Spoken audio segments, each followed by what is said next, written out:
그리고 이제 2차 소비 쿠폰이 시작됩니다. 1차와 가장 다른 점은 전 국민 지급이 아니라는 것입니다. 사실 정부 입장에서도 지급 기준을 이렇게 촘촘하게 만드는 데는 이유가 있습니다.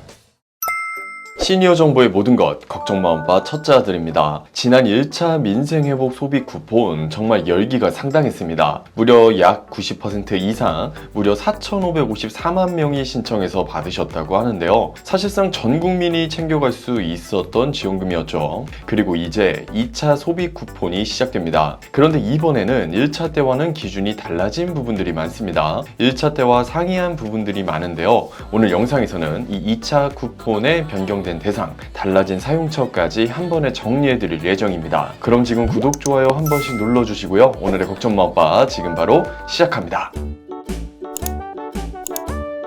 정부는 2025년 9월 22일부터 2차 민생회복 소비 쿠폰을 지급하겠다고 밝혔습니다. 1인당 10만원씩 1회 지급이고요. 1차와 가장 다른 점은 전 국민 지급이 아니라는 것입니다. 이번에는 건강보험료를 기준으로 소득 상위 10%를 제외하고 나머지 90%에게만 지급하기로 했죠. 문제는 이 10%를 어떻게 가려내느냐인데요. 건강보험료는 직장 가입자와 지역 가입자에게 모두 적용되지만 산정 방식이 다릅니다. 직장 가입자는 월급만 기준으로 보험료가 정해지고 회사가 절반을 내줍니다. 반면 지역 가입자는 소득은 물론이고 부동산, 차량 등 모든 재산이 합산되어 보험료가 정해지며 전액 본인이 부담합니다. 이렇다 보니 자산이 많은 직장 가입자는 소득이 낮으면 대상이 되고 지역 가입자는 자산이 많으면 보험료가 높아져서 대상에서 탈락하는 경우가 발생합니다. 정부는 이런 형평성 문제를 막기 위해 고액 자산가를 걸러내는 별도의 컷오프 기준을 만들고 있습니다. 예전 2021년 코로나 상생 국민지원금 때처럼 재산세 과세 표준이 9억 원을 초과하거나 금융소득이 2천만 원을 넘는 경우엔 건강보험료 조건을 충족하더라도 지급 대상에서 제외됐는데요. 이번에도 비슷한 방식이 적용될 가능성이 높습니다. 그리고 또 하나, 이번 소비 쿠폰에선 1인 가구와 맞벌이 가구에게 특례를 적용할 방안도 논의 중입니다. 1인 가구는 고령자나 비경제 활동 인구가 많아서 일반 보험료 기준을 적용하면 불이익을 받을 수 있고, 맞벌이 가구는 외벌이 가구보다 소득이 높기 때문에 단순 보험료 기준만 보면 탈락할 수 있기 때문입니다. 그래서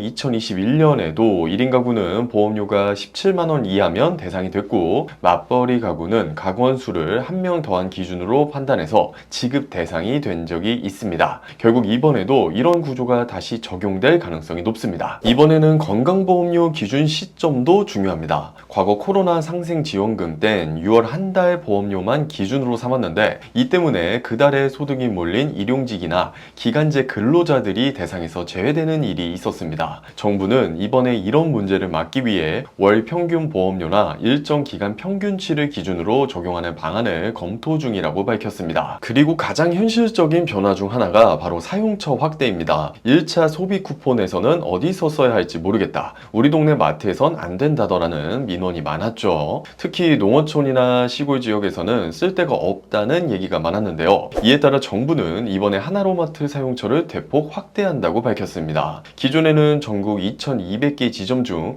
겨우 121곳에서만 사용이 가능했는데, 이번엔 대부분의 지역에서 사용할 수 있도록 사용처를 넓히겠다는 겁니다. 이제 하나로마트에서 파는 채소, 고기, 생필품도 쿠폰으로 살 수 있게 되는 셈이죠. 사실 정부 입장에서도 지급 기준을 이렇게 촘촘하게 만드는 데는 이유가 있습니다. 지원금은 전액 세금으로 지급되는 것이기 때문에 형평성에 대한 논란이 생기면 곧바로 복지 정책 전반에 대한 신뢰 문제로 이어질 수 있기 때문입니다. 특히 최근 민생 복지 지출이 급증하고 있는 만큼 소득과 자산 모두를 고려해 정말 필요한 분들에게 혜택이 가도록 기준을 정교하게 만들겠다는 취지입니다. 그래서 지금도 1인 가구, 고령자, 프리랜서 등 다양한 유형을 고려해서 예외 기준과 보완책을 마련하고 있는 거죠. 또 한 가지, 소비 쿠폰은 엄연히 복지 목적의 지원금입니다. 그런데 1차 때 일부에서 중고거래 사이트를 통해 쿠폰을 현금화하거나 일명 카드깡으로 불리는 부정사용 사례가 확인되기도 했습니다. 이번 2차 쿠폰 지급에선 이런 부정사용을 막기 위해 정부가 소비 쿠폰 재판매 금지 가이드라인을 각 플랫폼에 전달하고 부정사용 적발 시 환수 및 제재 부과금, 심하면 형사 처벌까지 가능하다는 점을 명확히 했습니다. 따라서 쿠폰은 꼭 지정된 가맹점에서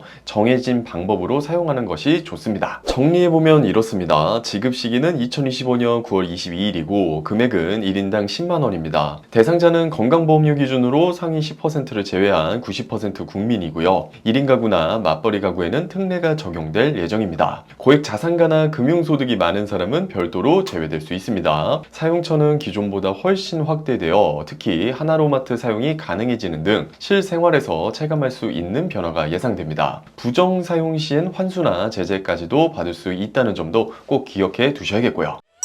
엄빠님들, 영상 보시고 이번에도 받을 수 있겠지? 우리 동네 마트에서도 쓸 수 있을까? 궁금하신 분들 많으시죠? 이번 영상에서는 현재까지 확정된 내용과 이전 사례를 바탕으로 최대한 쉽게 풀어드린 건데요. 아직도 확정되지 않은 부분들이 많습니다. 추후 지급 기준과 사용처가 더 확정되는 대로 가장 빠르고 정확하게 안내드릴 예정이니까요. 꼭 구독과 알림 설정 해주시고요. 마지막으로 엄빠님들께 여쭤볼게요. 이번처럼 90%에게 넓게 주는 게 좋다고 보시나요? 아니면 정말 어려운 분들께 더 많이 주는 방식이 낫다고 생각하시나요? 지금처럼 넓게 지급해야 한다. 아니다. 집중해서 더 많이 줘야 한다. 어떤 의견이든 댓글로 남겨주시면 다음 영상 제작에 큰 도움이 될 것 같습니다. 지금까지 걱정마 오빠 첫째 아들이었습니다. 감사합니다.